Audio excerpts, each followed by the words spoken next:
Welcome to the Nuclear Leader Podcast, where we dive into the stories, the struggles, and the successes of the people powering the nuclear industry. I'm your host, Bill Nowicki.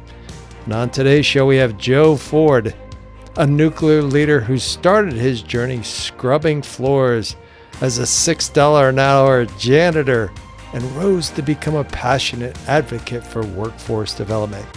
From Navy submarines to shaping the next generation of nuclear professionals, Joe's story is a testament to resilience, mentorship, and the transformative power of leadership and creativity.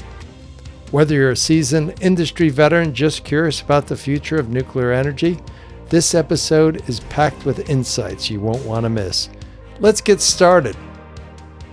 Hey, yeah, it's great to talk to you again. We got to meet each other. Mark Schneider introduced us to Man Down Under, but apparently you worked with him back at Surrey. And he said, you got to talk to Joe, because one of the things I had talked to him about was how important people were and getting them interested in our nuclear industry before it dies out. You're a little bit younger than I am, but we're getting a little older. Yes, yes. And most of the people in the nuclear industry seem like they look like us right now. So yes, absolutely. Yes. A lot of older white guys. But anyway, let's keep on topic. So you were in the canoe club. Tell me how you get started in nuclear power. Well, great question. I'm going to give you all of the dirt. So I was a person who was, the hustling the jobs, went to Rutgers University. Really? I didn't know that. Scarlet Knights. Now, Scarlet why don't Knights, they yes, change that? That's the worst. I mean, Virginia Tech's not the best either, but Scarlet Knights. Yes. So go there. Yep. Got involved with probably not the best crowd. Been doing a lot of free time, played in a band. I was probably younger than I should have been, doing a lot of bar hopping. I'm actually talking to you from my studio. So my recording studio. Way. Yes. That's awesome. Yes. I could fill you in on the story of that also. That's funny. But we were there. Musicians, I think, know how to party more than most people.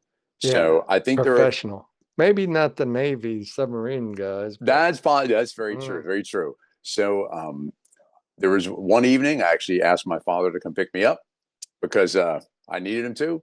He rides home, not a word. The next morning, a Navy recruiter calls asking for my brother. And my dad had said, he's not interested, but I have that one that is. And he handed me the phone. So that's how it all started. Yes. So we went there, talked with the folks, took the ASVAB, got a good score. They wanted me to take the NFQT. And they said I needed to pursue nuclear power. And, they went through all that and I got involved. So that's how quick turnaround time to that. I was still 17 years old. My mom and dad signed for me to enter the Navy. So wait, so how did you end up at Rutgers at 17? I was a little young. I graduated high school a little young. Yeah. So I had done that, but yeah, it was one of those things where I think my brain might have been ready for life, but the rest of me was not. So the independent living. So yeah. Short story. Yes, I ended up going enlisted in the Navy right there, and just went right in, served aboard the USS Enterprise. Wow. Yeah. 8 reactors in that bad boy, if I remember correctly. You're right. That's right. 4 pairs. Yep. So you obviously got some structure from the Navy. But the reason I really wanted to talk to you, and we talked before this, is your passion for teaching and helping folks and learning. How did that evolve into what you do today? Okay. I won't take the whole time over this. I could. No, you could. That's fine with me. We had my career started post Navy. My career started in Surrey, Virginia, working at a plant near Surrey Nuclear Power Station out there. Had gotten a job out there. Had worked from the labor shop because it was the only door that was open at the time. $6 an hour contract janitor to operation. No kidding. To contract out or to operations.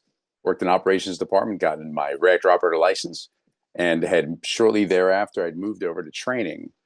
It was non-licensed operator or plant equipment operator, depending on which plant you're working. Yeah.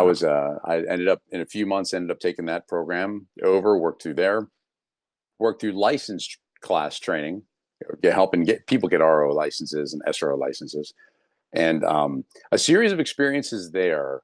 I watched helplessly as a bad scenario unfolded. Some of the culture there is you get so far and then sink or swim, and if you start paddling and you make it, great, and if you don't, just wasn't for you. So they do some sort of assessment up front to make sure this guy or girl has the chance to make it, but then at some point they're like, best of luck. right, absolutely. Well, and some of the sites, ours is represented, so they did go strictly by seniority to come in.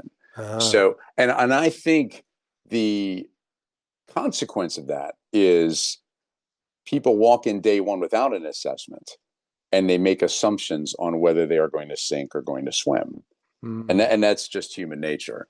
And I think there were a couple of instances where, in hindsight, we could have had some people swim, with the right help. And it wasn't programmatic. It wasn't something that the industry was focusing on, as far as we knew. And I was brand new to that group, and I watched some people sink, and it shook me to my core. And why do you think that was?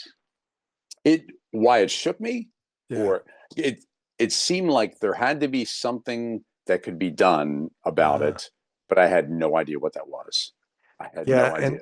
And perhaps some of the background on that is, like you were telling me before this interview, that the trying to get a job was hard at that time. The things weren't that great. I want to bring you back to another thing you mentioned. You started out as a $6 an hour contract janitor. Yes. Now, you came from an environment where, right, wrong, or different, you were the man, right? Every sound that happens, and this is what my experience is, you can correct me, but every sound you hear, every smell, you knew exactly what it was. And now you're in an environment where you're starting from scratch. What was that transition like for you? It was humbling. And I'll tell you, in the early mid 90s, there absolutely was class separation. You could feel that. Like we call them supplemental workers now, because contractors not allowed anymore because the denigrating tone. So back in the day when I was a contractor, there was definitely a class separation there, this different person. It was certainly a humbling experience.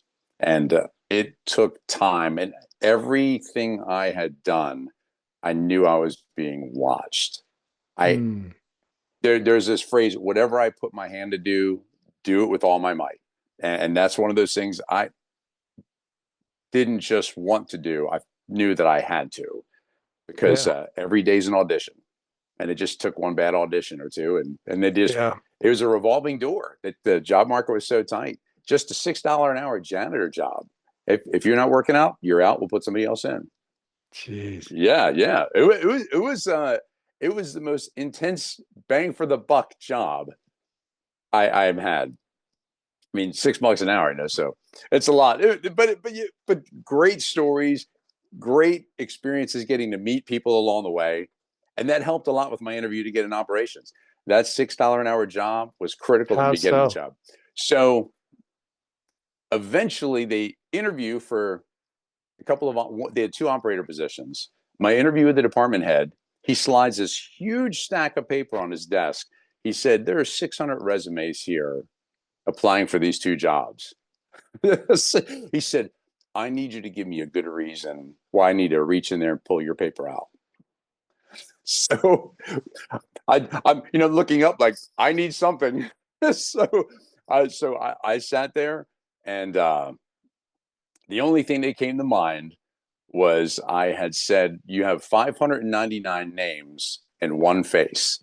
You only have one guy in there that's either nuts enough or committed enough to scrub your toilets to get this job. And he leaned back, this stoic man, Jim, stoic man, just folded his arms, leaned back, said, well, I didn't expect that.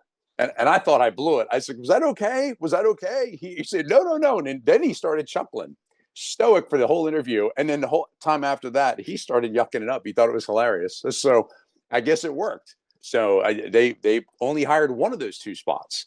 And I was definitely not the most qualified. I was not the most experienced, but I was Yeah. there.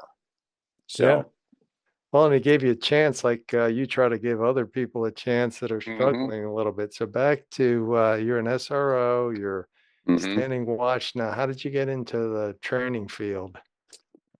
So the training field happened. It was a series of events. So prior to my SRO license, when I still had just my RO license, their jobs open for the training, and they weren't letting any SROs go over because again, the SRO population was just so tight. They never typically let ROs go straight over to training, but they were trying to get SROs over there. And the Hmm. ops department, they weren't going to have anything to do with it. We can't let anybody go. So basically, the training side said, "Well, who will you give us?" So they went to the RO pool, and I interviewed from the RO pool, and again got the position over there. So rolled right in, and boy, that was a learning curve. So that's how I got the job in there. So got involved with non-licensed training, and within 6 months of going over there, they gave me the program. So that was So go tell ahead. me, you said it was a learning curve. Tell me more about that. So there's a big difference between being a student and Mm, investing in the students. mm, Investing in students, the biggest thing that I gained over years is there is a law of the learner, and you have to meet the learner where they are.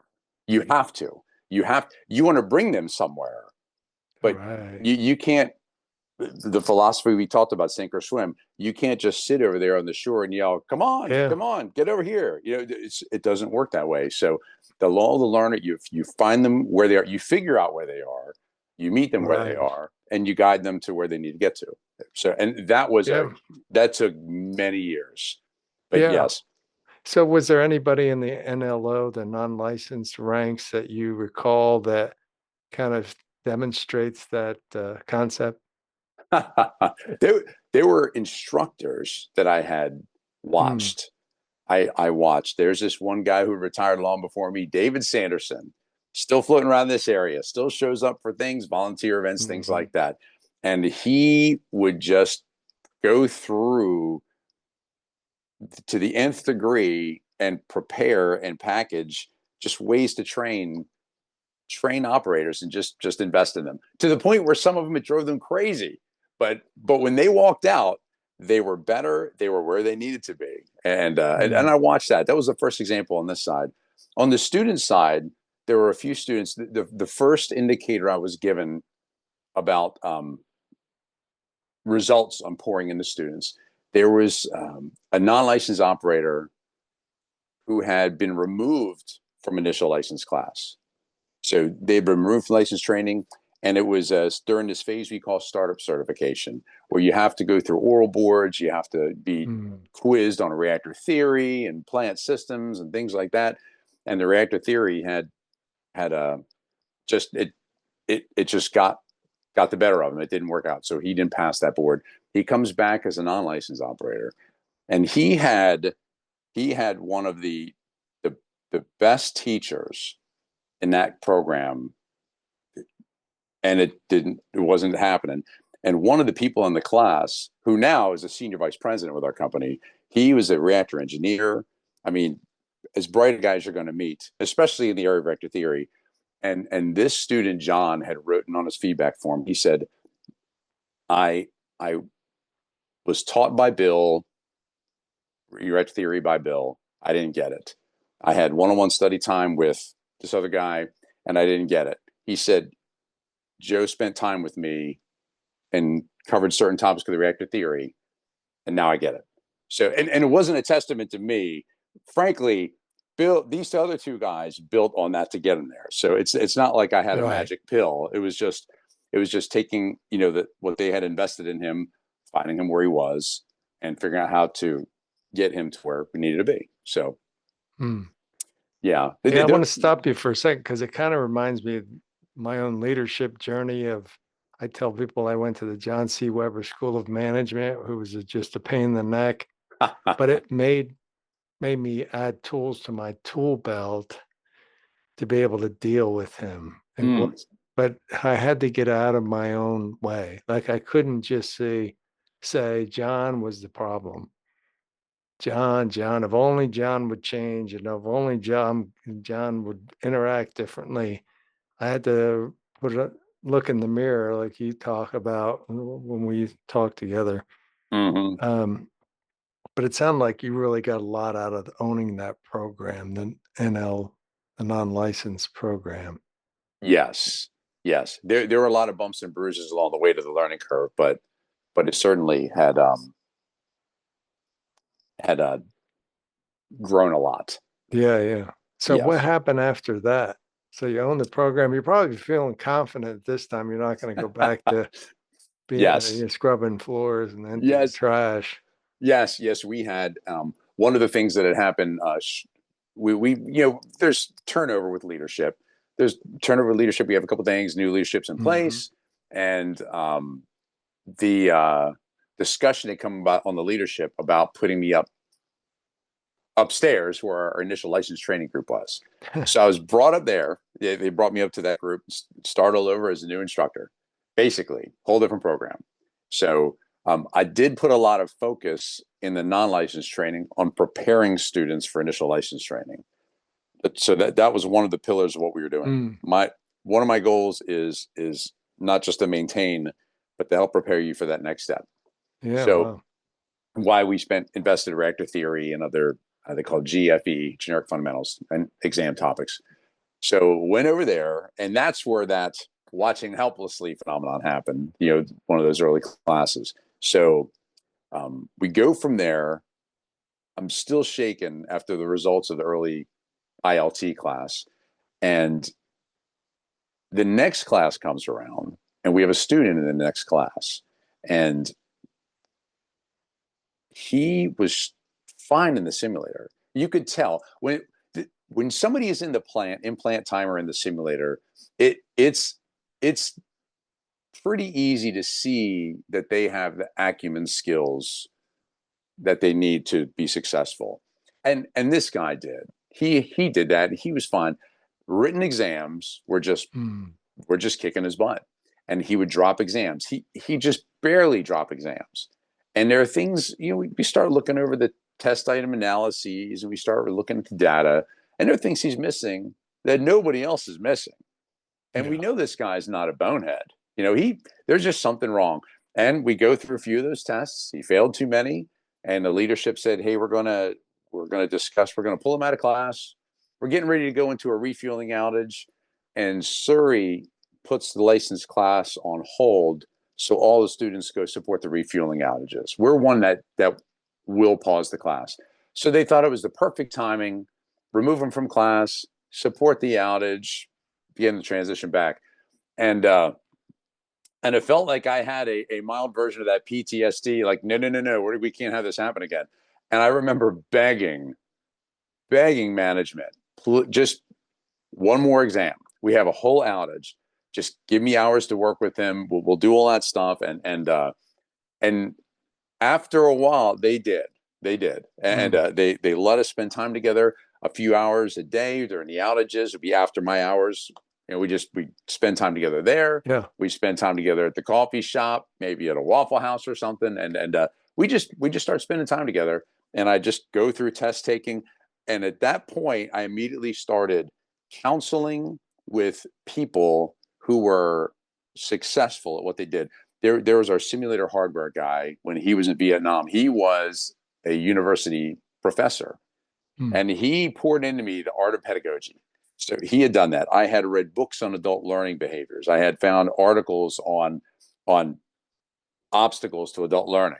People who have gotten out of the game and gone back in. What obstacles there? So and I just started going out and, in a way, begging every resource I could for help, because I couldn't stand to have that happen again. I couldn't stand to have the sink or Yeah. swim thing again. So talk about that. It sounds like the first part might have been relationship building with him and then understanding where he's at. Yes, we spent, I'd say, hours just looking over. So what I'll do working with somebody who's struggling on an exam, we'll Mhm. sit down, and as soon as possible after the exam, I just tell them we recreate the scene of the crime. I don't want you to tell me why the right answer is the right answer. I want to tell me on Mhm. test day, what exactly were you thinking? What was going through your Regurgitate head? Mhm. exactly in that moment. Tell me what happened, not the explanation on why these are wrong and this is right. I said, Right. I don't care about that right now. There's somebody else that'll do that. So we recreate the scene of the crime. So if anybody's out It there, is yeah, like yeah, yeah, PTSD, though. It is like bringing them through the individual things. And because it seems like most people jump over the emotion part. It's yes. almost like you want them to feel that emotion. Absolutely. What went through? What is it? Was it something about the anxiety? Did you walk in the door with something? Did something Yeah. Did happen? you have someone at home or? Did somebody kick the proverbial cat right before they came into work? So no offense to the cat lovers, it was proverbial. So it Mhm. was did something terrible happen at the house? Is there something they're doing the last three exams in a row that is just that there's some kind of a flaw in their test taking? And so we go through all that, and all I do is just take notes by question number, ones they had gotten correct and ones they had gotten incorrect. So Mm. so we So it go through. wasn't just looking at the focused on the negative. Right, right, right. So Mm. exactly. So do we? So and that's you phrase that very well. What do we have to build on? What do we have to fix? Yeah. Absolutely right. And that was revealed by some students in subsequent classes by their inconsistent performance. When Right. you follow these basic steps for test taking, it worked. And here are the ones where you didn't. It didn't work. You have given Yeah. me the data. Your own tests are telling you to be consistent. So that makes it easier. They'll buy into themselves long before they buy into me or anybody else. So you're right. Yeah, Mm. we focus on both ends of it. And Was there a moment that you could see the shift in his approach or his thought process? absolutely. And it took a long time to get there. And if he were here and Mm. sitting next to me, he'd nod his head. So we would go through for example, one of his biggest test taking weaknesses was picking it's multiple choice, picking the distractor that made no sense, but it was just so sexy to him. He just had to pick it. And we would do exercises where I'd slide a piece of paper and Mm. I would revise these choices on purpose to do that. And he bit, I mean, day after day for weeks on end. He'd go through, he'd dissect the question perfectly, he'd mark out the stuff, he'd underline the right stuff, he'd talk through everything, he'd mark out every one of the other three choices, he'd circle the right answer, and then at the very end he would say, I circled B, but it's I'm going with A. And I just Jeez. like slap my hand on the table, like, what? This we did that for so long. And then eventually we got to the point where I Wow. just silly things that goof around. He'd say, well, I want to say it's B, and I just put my hand up. Right. Just goofing around. But it was just it took repetition. It just takes practice. Yeah.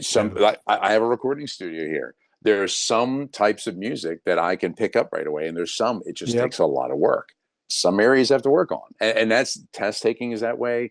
Yep. Diagnostics in a simulator, so many things Yeah. are that way.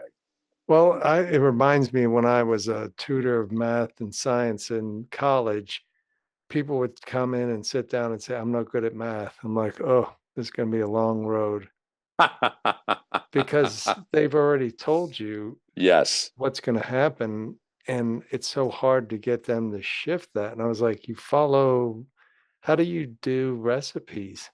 Oh, yeah, I don't have any problem cooking. What's the same darn thing? Follow the steps.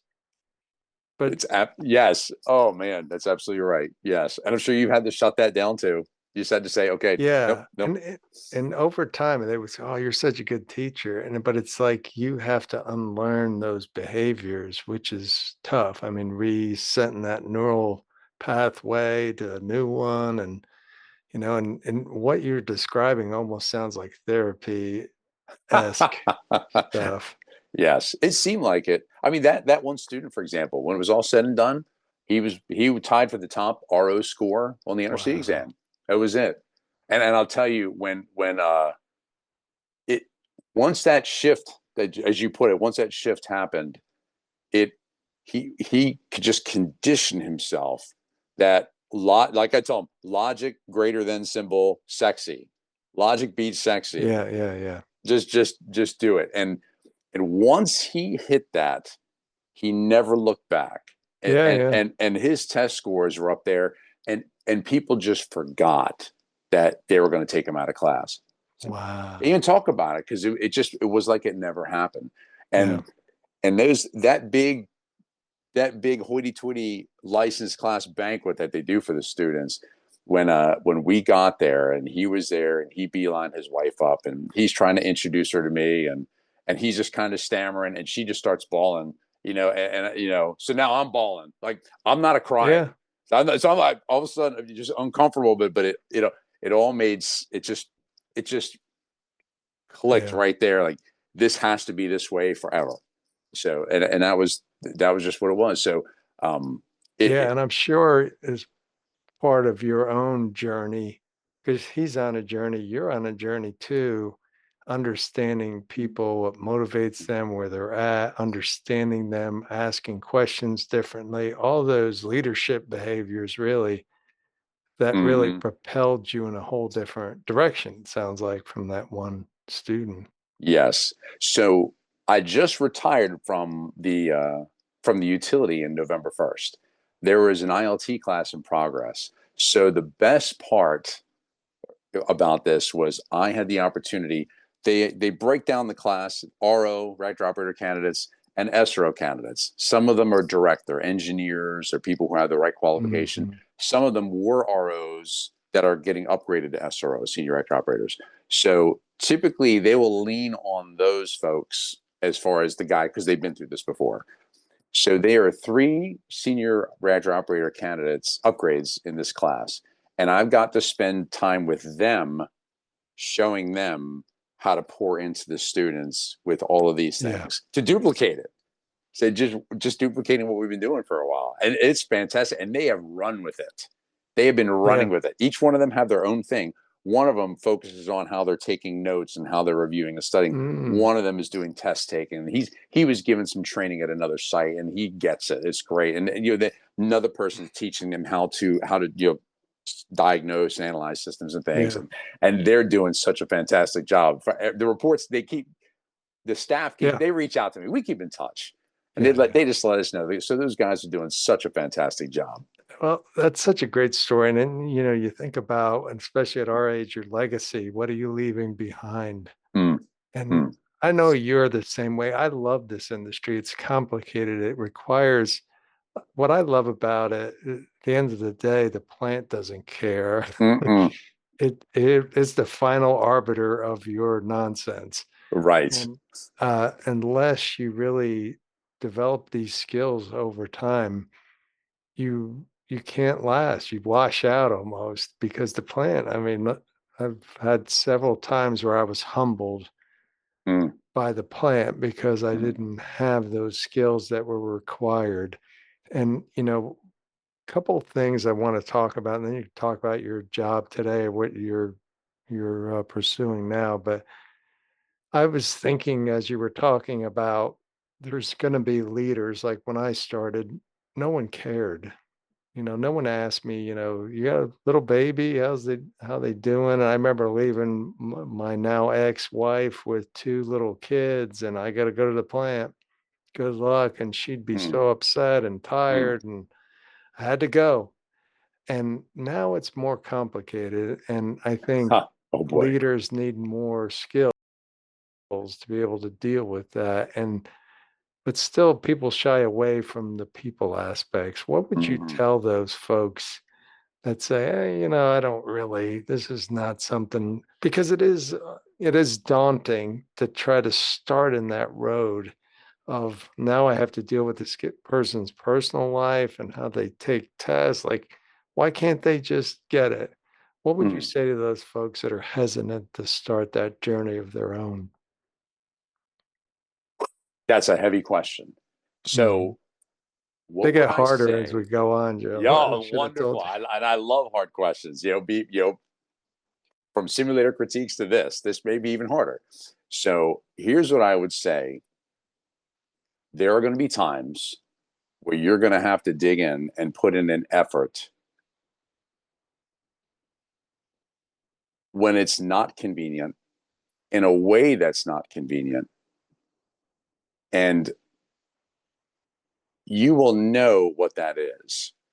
And your livelihood, your circumstances will fight you on that. Mm. When it's all said and done, I can tell you this, it will be worth it. It doesn't work. It's not a magic pill. It doesn't work 100% of the time. I've worked with a number of students on test taking, on other things. And it's not 100%. I wish I could tell you right now that Yeah. every struggling student I worked with, it's big success story. Everything worked out in the end, and everybody lived happily ever after.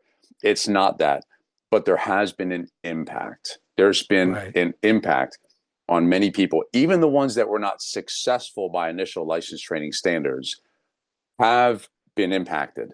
They have Yeah. improved. And whatever effort you're going to put in, even if those immediate results don't reflect it, it was worth it. Yeah. I'd start there. Yeah. And just because like I've had to fire people, but I knew it was the right thing for them, wasn't a good fit, whatever, Mm-hmm. but yeah, didn't make it easy, but I knew long term that's what that needed to happen. And you stayed in a direct contact with students and followed that career instead of going toward training manager, perhaps senior leadership. What was the turning point for you there? Why focus on the people versus moving up and having more influence on the station? Okay. Another tough one, Joe. Yes. Yes, it is. Yes, it is. I'll give you a Um, couple minutes if you want to take a break. no, this is good. Here's what comes to mind. One of my daughters, she went to a university here, and Mm-hmm. the president, when they had done their orientation, he came to speak to everybody, and he unpacked how everyone's life goal should be to find the intersection of their impact. Sorry, the intersection of their talent and their passion. Mm. And I felt like I found that. Yeah. No, that's a great answer. And Eh, I think that very much, but there's a point where, there's certain times where it's like you almost feel like everybody's pushing you to go a certain way and it's not a yes. good fit. And you find out, you get leaders that, this person is probably not the best people So, person, yes. doesn't have the skills. That's the truth. So I'll tell you, you know, almost like Jacob Marley, I've had people who did accept those routes after pressuring, who came to talk to me after the fact to Mm. share all of the pros, all of the cons. We had a good enough relationship where they Yeah. felt they could be open with me. People who have moved on to management, senior management, and discussed here are the benefits besides the money. I mean, the money is there, Yeah. but Yeah. and here are the benefits besides your paycheck. Here are the pros. Here are the cons, and they would go through and just talk about where do you see yourself leaning toward the pro column or the con column, and there are people, and I didn't just take one person's word for it. I would find the multitude of people, the counselors to talk to, and get objective opinions from these guys, people who had no skin in the game, Right. people who had no skin in the game no matter which way I'd picked, who were just looking out for my best interest. Mm. And I based my decisions a lot on their counsel. That's great. Hmm. Yeah. So as you look forward to the next, 20 years in our industry, how how do you think that's going to shake out for folks, especially given the demographic shift and people aren't going to just put up with, I got to leave and go to the plant and it's a 24-hour business. How do you think that's going to shake out, in your Right. opinion? Great question. And I think if you find anyone here who has worked at a utility recently that's going to be honest with you, they'll see that that shift is evidenced in the sites. If there's someone if there's a big fight at home, the priority is different. People aren't just going to come in. There's somebody that may call out, and this sounds terrible for me to say here, but there are people that may or may not, they may choose to work the things out at the house versus fulfilling their shift. And so either way, there's a workforce issue. There's a workforce issue. The nuclear workforce industry globally, it's at a crisis level. The projections that are out there from the Department of Energy, Nuclear Energy Institute, powerengineering.com, those projections are out there that without a drastic adjustment or a focus placed on nuclear workforce development, 2039 will be the year that we're looking at not having the people to run it. The folks that are there now, like I said, they look like us. So that is relevant to here. They're aging out. The workforce is aging out. A lot of those folks are getting wooed into coming back. The business catchphrase is called the silver tsunami. And I'm not kidding. Google silver tsunami. It's out there. I will. And it's not just in the United States, it's overseas. And what the utilities are doing is they're going out and they're making attractive offers to retirees to get them to come back and to come back as a stopgap to the nuclear industry. So that's happening. In addition to that, you have people that are getting used for other things. There are license renewals. There are sites that are, the licenses, the 40-year licenses or the 60-year renewed licenses are coming due. So they're working on getting extensions. Diablo Canyon, for example, they were going to shut down. They backed out of shutting down. Thankfully, grateful for that. And now they're working on a license renewal extension. That's going to require a whole other staff. And those are people that otherwise we could have available for new nuclear construction, current plant operation, things like that. So the job market, I think the Department of Energy, they're predicting over the next 10 years, I think about 350,000 jobs will need to be added to support the nuclear energy proliferation. Yeah. So that's happening. And the new demographic, going back to the younger demographics, again, that phrase work-life balance, a lot of us older guys, we hear that and we say tee hee hee after that, right? So, but they mean it. These kids mean it. But I will say, I have watched, and what I've gained is that, or I've gleaned is that the younger generation, the 20-somethings, the early 30-somethings, they want to make an impact, and they want to make an impact right now. They want to make a difference. I did regulatory exam validation, and this last exam, we needed to make drastic changes. And we had a bunch of folks there in that age. And the only thing I could think of doing the package to these guys is I brought them in when they would go through, they would help us shape the exam to be a quality product. Yeah. And the one sell point I gave them, I could give them flashlights or pocket knives with the logo on it or hats. I said, we need you. You are going to make a drastic impact by your contribution. And they resonated with that. They responded in a way I haven't seen. And I'd say the 50 years of series operation, I'd challenge any other regulatory exam to have that quality that we just had that last time. Wow. They want to make an impact. The high school kids, they want to make an impact. Yeah. We're seeing it. That's a terrific way to kind of segue into what you're doing now. So you got out of utilities, and now what's your role, and what do you hope to further leave your legacy on the nuclear industry? Gotcha. So we retired several years earlier than we were supposed to because the timing, the nuclear workforce crisis. So I have retired from the utility and formed our own company, 1021 Development LLC. That's the legal name. The original intent of that was the NRC's document, New Reg 1021, for helping sites develop exams and helping develop their exam authors. That was our original intent, because we thought at the time that was the greatest need for the nuclear industry. So through customer discovery and, business model canvassing and things like that, we realized that the biggest need is the entire nuclear workforce pipeline. So we've still offered that as a service, but our big focus right now is on creating next gen nuclear workforce education. And we're doing it at the K-12 STEM CTE level. And so we're doing the regulatory, the 1021 stuff, and plus we're doing other things. So now we're all doing business as 1021 plus. So does that mean you get hired to go to high schools and grammar schools, K-12, you said? So we are working in Virginia. We're starting in Virginia and we're building up from there. We're part of a couple of consortia groups. One of them is really working at a national level. The Center for Energy Workforce Development. I've been in a few of their meetings. A big shout out to Lori Brady at the Nuclear Energy Institute. She has gotten us connected and plugged in there. She's been fantastic, a big supporter.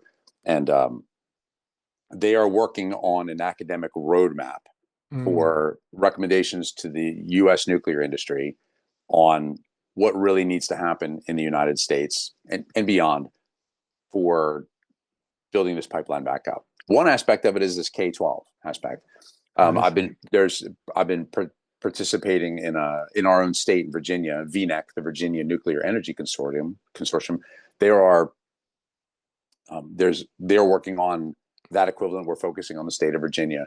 Our Governor Glenn Youngkin, has been a strong advocate for nuclear energy.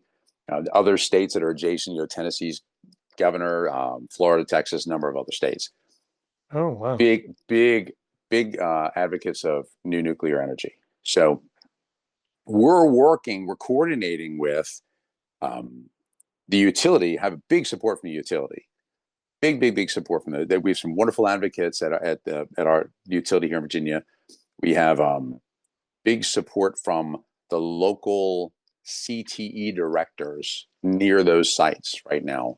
So we're building those relationships. We've been working a lot with the city of Hampton. They have a whole K-12 community working through folks there. There's a staff at Old Dominion University that we're working there to coordinate, to use them as a hub. So we're working on actually creating curriculum that's in line with CTE. It's career technical education.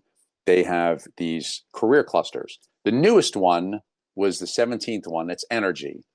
And states have been adopting that one at a time from the Federal Department of Education. So Virginia has theirs in place, and we're creating a curriculum that aligns with the energy career cluster for K-12.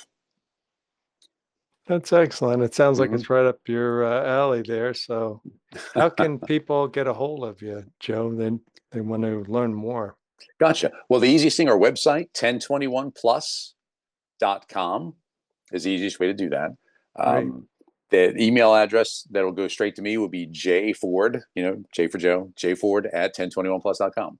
Those are the simplest ways to do it. There's an external link on there through NEI. They mentioned Lori Brady before. There's a Nuclear Works site. If there's someone who wants to peruse what's out there in the nuclear industry, as far as available jobs, you go in there and search and see what's out there, what educational and other requirements there are. And we added that link to that site for, to connect to what Lori's been doing out there. Yeah. Well, I hope too, some folks that think about working in nuclear energy can listen to this episode and learn that they don't have to put up with just sink or swim. There's ways to get you to pass and help you through that. And I think it's a very inspiring story there, Joe. I appreciate it. Well, thank you very much. It's a big deal. It is. The future is so important, and we'll keep in touch, and I'm sure we'll get an update from you here soon. So I appreciate your time, brother.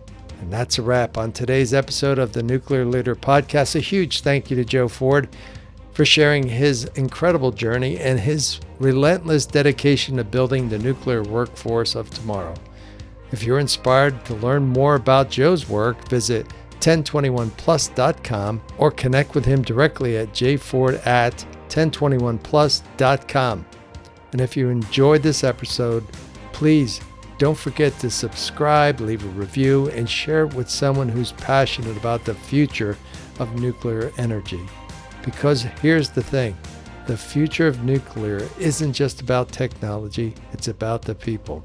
Until next time, keep leading, keep learning, and keep making an impact.